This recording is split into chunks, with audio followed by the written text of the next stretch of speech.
Good morning student. आज हम लोग पढ़ेंगे विद्युत क्षेत्र द्वारा आवेशित कण का भार संतुलन। क्या पढ़ने वाले हैं हम लोग? आवेशित कण का भार संतुलन किसके द्वारा? तो विद्युत क्षेत्र के द्वारा। Balancing of weight of charge particle by electric field. तो आप सभी जानते हैं कि यदि आवेशित कण किसी विद्युत क्षेत्र में हो तो विद्युत क्षेत्र द्वारा आवेशित कण पर बल लगता है। ये तो सभी को पता है कि विद्युत क्षेत्र में आवेशित कण पर बल लगता है। अगर आवेशित कण का प्रकृति धनात्मक है तो उस धनावेशित कण पर विद्युत क्षेत्र के दिशा में बल लगता है, और अगर विद्युत क्षेत्र में ऋणावेशित कण है, निगेटिव चार्ज है, तो उस पर विद्युत क्षेत्र के विपरीत दिशा में बल लगता है। तो अभी हमको पढ़ना है आवेशित कण का भार संतुलन।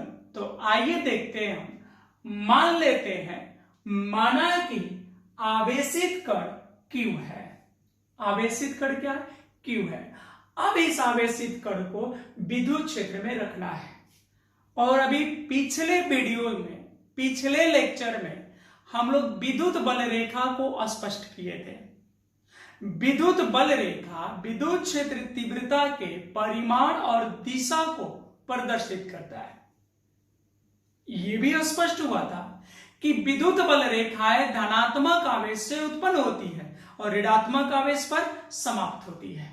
यानी विद्युत बल रेखाएं हमेशा प्लस से माइनस की ओर होती है। तो विद्युत बल रेखाओं का दिशा हुआ, किधर हुआ?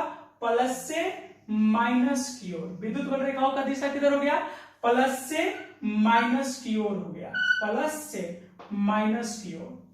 तो विद्युत क्षेत्र तीव्रता भी होगा प्लस से माइनस की ओर। किधर होगा? प्लस से माइनस की ओर। अगर किसी भी एग्जाम में ऑब्जेक्टिव में पूछ दिया जाए कि विद्युत क्षेत्र तीव्रता की दिशा किस ओर होती है? ऑप्शन ए धनात्मक आवेश से ऋणात्मक आवेश की ओर, ऋणात्मक आवेश से धनात्मक आवेश की ओर। ऑप्शन सी कुछ नहीं कहा जा सकता। ऑप्शन नंबर डी कभी धनात्मक की ओर कभी ऋणात्मक की ओर।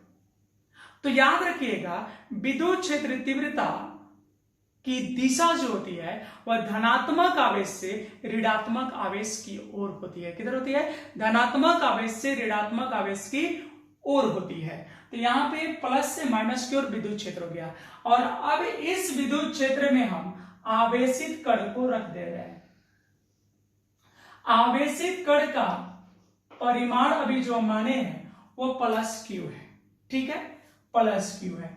तो चूंकि आपको पता है कि किसी भी आवेशित कण में द्रव्यमान होता है, बिना द्रव्यमान के आवेश संभव नहीं है। हर आवेश में कुछ न कुछ द्रव्यमान होता है। क्यों होता है? क्योंकि आवेश उत्पत्ति का मुख्य कारण है इलेक्ट्रॉन का परिवर्तन, और इलेक्ट्रॉन में द्रव्यमान होता है 9.1 × 10⁻31 किलोग्राम या 9.1 × 10⁻28 ग्राम। तो इतना तो मास होता है। तो आवेश जब भी उत्पन्न होगा तो वहां पर द्रव्यमान होगा। तो इसमें भी कुछ न कुछ द्रव्यमान होगा। तो द्रव्यमान के चलते इसका भार होगा, और वो किधर होगा? किधर लगेगा? नीचे की ओर। और भार को हम लोग लिखते हैं mg। भार को हम लोग क्या लिखते हैं? mg। अब है कि ये केवल अगर भार लगेगा, केवल mg लगेगा, तो फिर ये रुकेगा क्यों? ये तो नीचे की ओर गिरेगा, गुरुत्वीय गति में नीचे आने लगता है। लेकिन इसको चूंकि कहा गया कि संतुलन में, तो स्पष्ट है कि यहां एक और बल लग रहा होगा। अब देखते हैं वो बल कौन सा है। तो चूंकि ये विद्युत क्षेत्र में है और इस पे आवेश है तो विद्युत बल लगेगा। और आवेश की प्रकृति चूंकि धनात्मक है, आवेश की प्रकृति धनात्मक है, तो इस पर विद्युत क्षेत्र तीव्रता के दिशा में ही बल लगेगा। तो विद्युत क्षेत्र तीव्रता किधर है? ऊपर की ओर। तो इस पे ऊपर की ओर विद्युत बल लगेगा। ऊपर की ओर क्या लगेगा? विद्युत बल। और उस विद्युत बल का मान होगा Qv। विद्युत क्षेत्र में आवेशित कण पर कितना बल लगता है? Qv लगता है।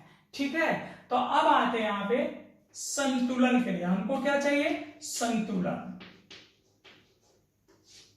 संतुलन के लिए, संतुलन के लिए हमें चाहिए अब संतुलन की स्थिति। आपको पता है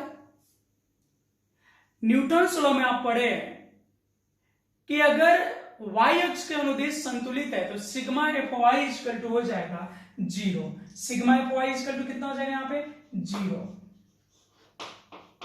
और जनरली ऊपर की ओर लगने वाले बल को मूल बिंदु से ऊपर के बल को प्लस और नीचे वाले को माइनस मानते हैं, तो यहाँ पे हो जाएगा QV, ये प्लस हो जाएगा, माइनस mg इजिकल टू 0। तो फिर हम लिख सकते हैं QV is equal to mg, QV is equal to mg, और ये जो mg है वह भार है। और इसी सूत्र से हम लोग विद्युत क्षेत्र में आवेशित कण का भार संतुलन से संबंधित क्वेश्चंस को सॉल्व करेंगे। ठीक है, तो आइए देखते हैं इस पे आधारित कुछ क्वेश्चन। क्वेश्चन है, एक बूंद का द्रव्यमान 4.8 गुनी 10 के पावर -10 ग्राम है तथा आवेश प्लस 2.4 गुनी 10 के पावर -18 कूलम है। दो क्षैतिज एवं आवेशित प्लेटों के बीच संतुलन अवस्था में लटकी है। यानी एक बूंद है जिसका द्रव्यमान इतना ग्राम है और आवेश उस पे 2.4 गुने 10 के पावर -18 कूलम है, और ये जो आवेश है दो प्लेटों के बीच में लटका है, संतुलन में लटका है। अब कह रहा है कि दोनों प्लेटों के बीच की दूरी 4 सेंटीमीटर है, तो प्लेटों के बीच विद्युत क्षेत्रफलता कितनी है। ठीक है, तो सबसे पहले क्वेश्चन को सावधानी से पढ़ते हुए इसमें जो चीजें दी गई है उसको हम लोग लिख लेते हैं। तो क्या दिया गया है, आंसर, और सबसे पहले लिखेंगे दिया गया है। क्या दिया गया है, कितना द्रव्यमान है, तो द्रव्यमान है 4.8 गुने 10 के पावर -10 ग्राम। ठीक है, और इस पे आवेश कितना है, तो आवेश इस पे है कितना, 2.4 गुने 10 के पावर -18 कूलम। अब ये देखिए एसआई है और ये सीजीएस है, तो अब इसको भी एसआई में बदल देते हैं। तो ग्राम को केजी में बदलने के लिए 10⁻³ से मल्टीप्लाई कर देंगे, तो हो जाएगा 4.8 × 10⁻30 केजी।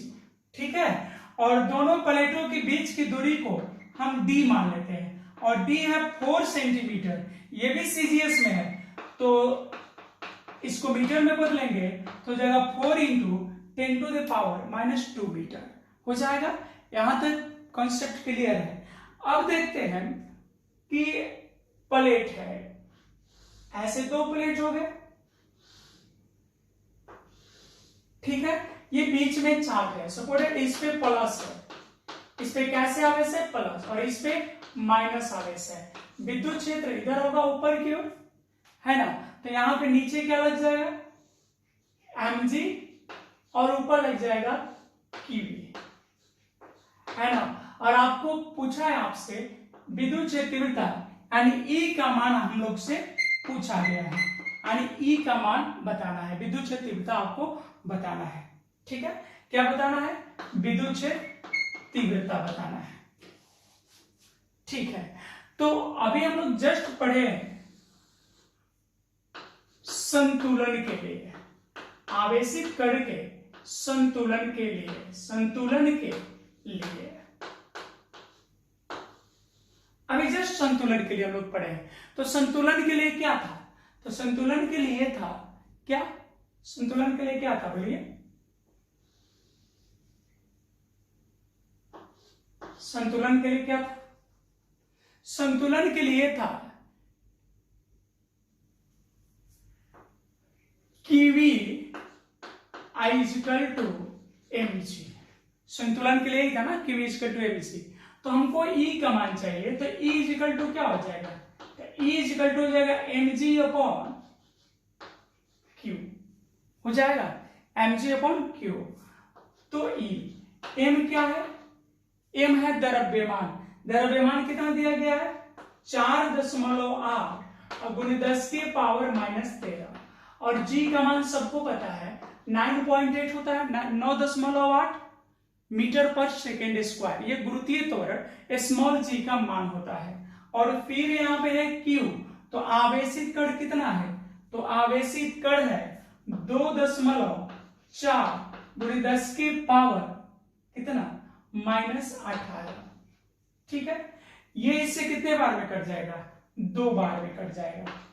ठीक है, तो गया 2 गुणे 9.8। जब इसको ऊपर ले जाएंगे तो 10 के पावर कितना हो जाएगा 18, और 18 में से जब 13 घटेगा तो कितना बच जाएगा 10 के पावर 5 हो जाएगा। तो यहाँ पे अगर इसको मल्टीप्लाई कर दे तो जाएगा 19.6 19.6 गुणे 10 के पावर 5। ठीक है, और इसको लिख सकते हैं हम लोग 1.96 गुणे 10 के पावर 6 न्यूटन प्रति कूलम, या फिर आप लिख सकते हैं वोल्ट प्रति मीटर, यानी ये भी लिख सकते हैं या आप लिख सकते हैं वोल्ट प्रति मीटर। ठीक है, तो ये जो था क्वेश्चन आवेशित कण के भार संतुलन से आधारित था और आपको ये समझ में आ गया होगा। ऐसे हम कहेंगे कि एक क्वेश्चन और देख लेते हैं। और अगला प्रश्न है, एक धनावेशित तेल की बूंद, यानी जो तेल की बूंद है उस पर पॉजिटिव चार्ज है, एक विद्युत क्षेत्र में संतुलन अवस्था में लटकी है।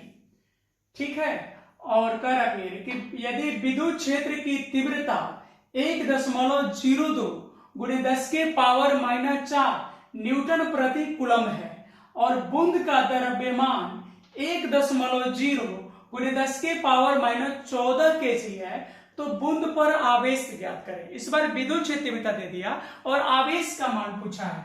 तो सबसे पहले हम जो कुछ भी दिया है उसको एक जगह कर लेते हैं। दिया गया है, तो आप अगर क्वेश्चन को पढ़ोगे तो क्या दिया है, विद्युत क्षेत्र तीव्रता दिया है और विद्युत क्षेत्र तीव्रता है 1.02 गुणे 10 के पावर -4 न्यूटन प्रति कूलम, और ये सारी सिस्टम दिया है तो बदलने की कोई जरूरत नहीं है। और द्रव्यमान जो दिया है आवेशित कण पर वह दिया है 1.0 गुणे 10 के पावर -14 केजी। इसको सिर्फ आप इतना भी लिख सकते हैं 10 के पावर -14। और चलो इस बार जी का मान हम आपसे पूछ लेते हैं। स्मॉल जी यानी गुरुत्वीय त्वरण का मान कितना होता है, गुरुत्वीय त्वरण का मान कितना होता है, तो एसआई सिस्टम में होता है 9.8 मीटर प्रति सेकेंड स्क्वायर। ठीक है, और ये हो गया।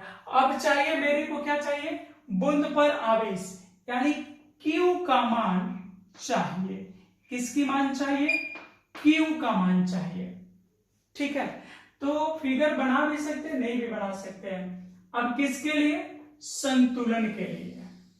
ठीक है, संतुलन के लिए, क्योंकि जो आवेशित कण है वह विद्युत क्षेत्र में लटका हुआ है, मतलब स्थिर है, यानी वह संतुलित होगा वहां पे।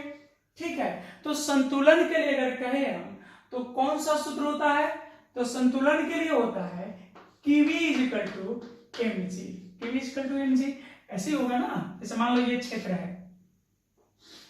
ठीक है, ये क्या है, ये क्षेत्र है, इस पे प्लस है, इस पे माइनस आवेश है। ये आवेशित कण, इस पे नीचे लगेगा mg और ऊपर लगेगा Qv। ठीक है, और विद्युत क्षेत्र का दिशा होगा प्लस से माइनस की ओर। कोई प्रॉब्लम नहीं। तो हमको चाहिए Q, तो Q = हो जाएगा mg/e, mg/e यानी mg/e हो गया। तो Q का मान कितना आ गया, m का मान बोलिए, आवेशित कण का द्रव्यमान था 1 × 10⁻⁻14 1 गुणे 10 के पावर -14, और g का मान हो जाएगा 9.8। ठीक है, अब भागा हो जाएगा, कितना हो जाएगा, e 1.02 और गुणे 10 के पावर -4।